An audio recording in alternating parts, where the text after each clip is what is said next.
불평함은 우울증의 원인이 됩니다.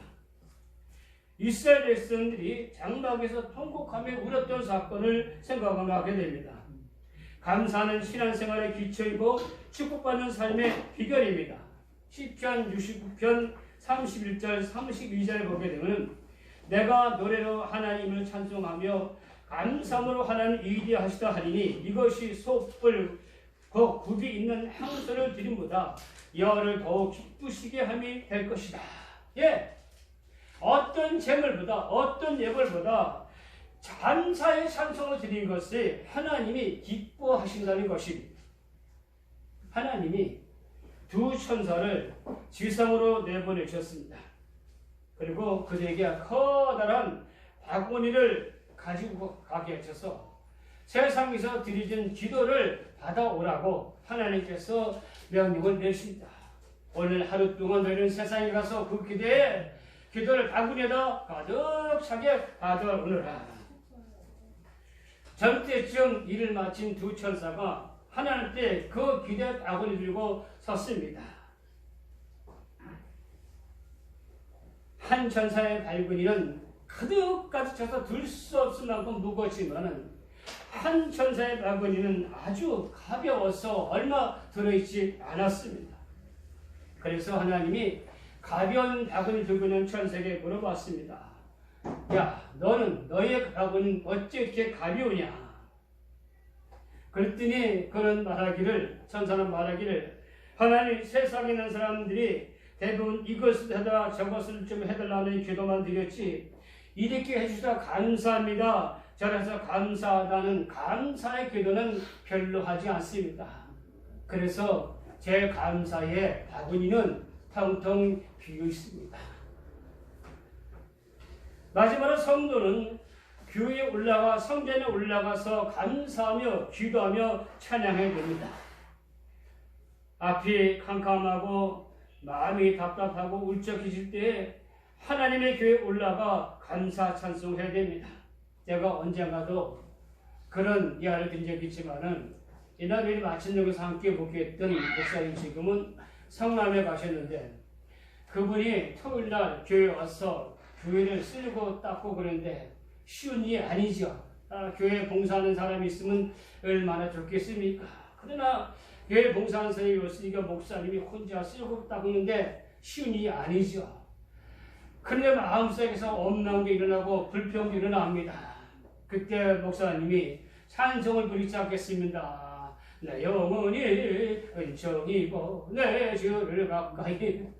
이분이 1시간 동안을 찬송을 불렀대요. 1시간 동안을. 1시간 동안을 찬송을 부르면서 열심히 청소했는데 그 다음날 주일날 말씀을 전하는데 성도들이 은혜를 받기 시작했대요.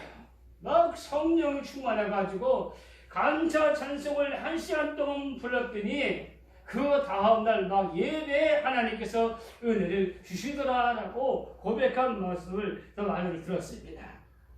하나님은 고난 가운데서도 감사 찬양하는 사람들과 함께 하십니다. 빌립보서의 내용이 무엇입니까? 모든 일에 기뻐하라. 모든 일에 감사하라. 그런 빌립보서를 쓸 때에 사도 바울은 어떤 성편처지셨습니까? 그는 신라와 같이 말씀을 전하다가 붙잡혀가지고 매를 실컷 맞고 깊은 감옥에 갇혔습니다. 그냥 감옥에 갇힌 것도 아니고 손에는 수갑을 채우고 발에는 착고를 채워가지고 쇠사슬로 꽁꽁 묶어서 깊은 옥에 가뒀습니다. 우리처럼 마음대로 흔들면서 숨죽이면서 찬송하는 것도 아니고 여러분들 수갑이 채우고 발에는 착고가 채워서 쇠사슬로 묶여있다고 생각해 보세요. 얼마나 기가 막힙니까? 그런데도 바울과 실라는 그곳에서 예수님 찬양, 예수님 찬양, 예수님 찬양합시다. 찬송을 부르기 시작했습니다. 그랬더니 그 지하 감옥에 지진이 일어나기 시작합니다. 옥문이 열려지고 손과 발에 착고와 수갑이 풀려진 역사가 일어납니다. 감ság이 나와가지고 사도 바울과 실라가 하나님 보내신 사람인 줄 깨닫고 내가 어떻게 꿀 얻으리까? 주 예수를 믿으라. 그럼 너 내 집에 꿀 얻으리라. 그래서 그 간사 그 모든 식구들이 다 예수 믿고 구원받은 놀라운 기적이 일어난 줄로 믿습니다. 어려움과 고난 속에서도 주님을 찬양할 때 하늘이 열려주는 역사를 일으키신 것입니다. 사랑하는 성도 여러분들, 우리의 삶이 힘들고 어렵니까? 주님을 교회에 나와서 주님을 찬양하시길 바랍니다. 하나님 마음껏 찬양하시길 바랍니다. 제가 즐겨 부르는 찬송 중 하나가 바로 370장 409 찬송가 455장입니다. 주 안에 있는 나에게 딴 근심 있으련 십자가 밑에 나가 내 짐을 풀었네. 주님을 찬송하면서 할렐루야 할렐루야 내 앞길 멀고 매도 나 주님만 따라가리. 제가 처음 예수 믿을 때 이 찬송 부르면 많이 울었습니다. 내 앞길 멀고 헤매도 주님만 따라가리. 이 찬송가를 쓴 작사자가 누군가 하면 에드먼트 휘라는 여자 성도입니다. 그 여인은 평생 독신으로 살아가면서 홀로 살아가면서 불량 소년과 소년들을 보살피는 그런 사회 일을 하고 있었습니다. 그들을 도와주고 가르치는 일을 감당했습니다. 하루는 그녀가 돌고 있는 소년이 돌을 가지라고 하고 그만 허리를 맞게 됩니다. 얼마나 큰 돈을 줬는지 척추가 부셔져서 그만 병원에 입원하게 됩니다. 오랫동안 병원 생활을 하니까 자기의 척추를 다치게 한 그것에 대한 엄마가 증오가 생겨나기 시작합니다. 나는 그래도 예수의 이름으로 선하게 그들을 가르치고 선한 일을 행했는데 왜 나에게 이러한 고난을 주십니까? 엄마가 증거를 합니다. 그 손이 미워서 견딜 수가 없습니다. 그렇게 마음을 잡으니까 마음을 가지니까 그 병세는 점점 악해져가고 악화되어지고 나빠만 갑니다. 마음에는 황량한 그런 바람한 사막의 바람만 몰아칩니다. 그러던 어느 날 병실을 청소하던 한 흑인 여원이 병실을 청소하면서 노래를 부릅니다. 찬송을 부릅니다. 찬송을 부르는 모습을 보니까 그 행복한 흑인 여자를 보니까 그만 자기는 불행한데 나는 지금 이렇게 어려움을 당하고 있는데 그것을 보고 짜증을 내면서 말을 했습니다. 여보세요. 나는 지금 힘들고 괴로워 죽고 싶은 심정인데 당신은 뭐가 그리 좋아 노래를 부르고 있습니까?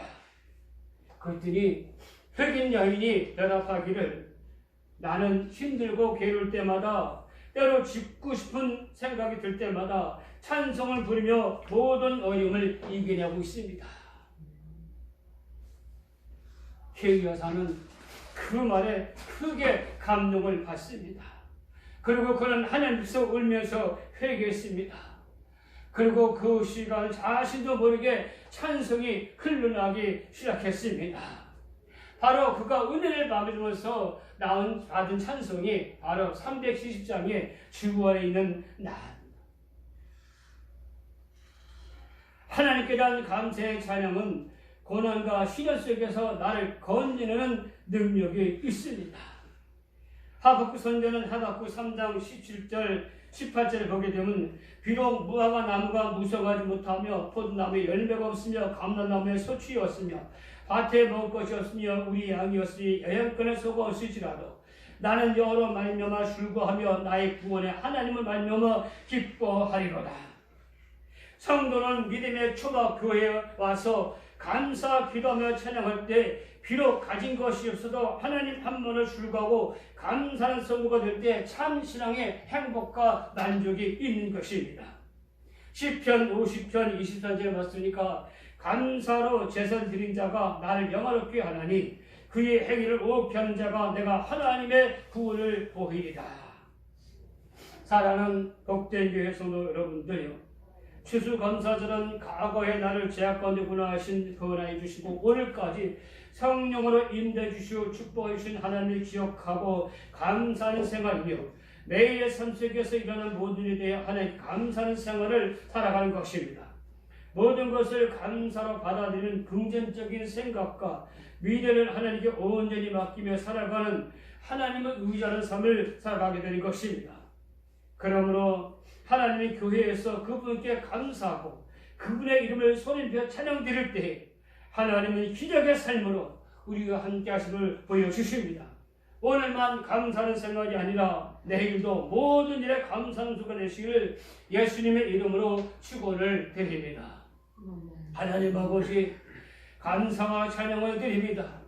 우리를 온갖 미신과 우상과 죄악과 죽음 가운데서 건져주시고 구원해주신 하나님, 매일의 삶 속에서 하나님 우리와 함께 하심을 기적으로 보이시는 하나님, 아버지 우리의 모든 미래 일들을 주장하시고 함께 하신 하나님, 오늘 하나님의 교회에 나와서 고난과 어려움과 경 속에서도 감사의 찬송을 부르는 우리 복된 교회 성도를 축복해 주옵시고 제대의 마음에, 제대의 가정에, 제대의 사업장에, 직장에 감사가 넘쳐나서 감사의 꽃이 피고 감사의 열매를 맺을 수 있도록 축복해 주옵소서.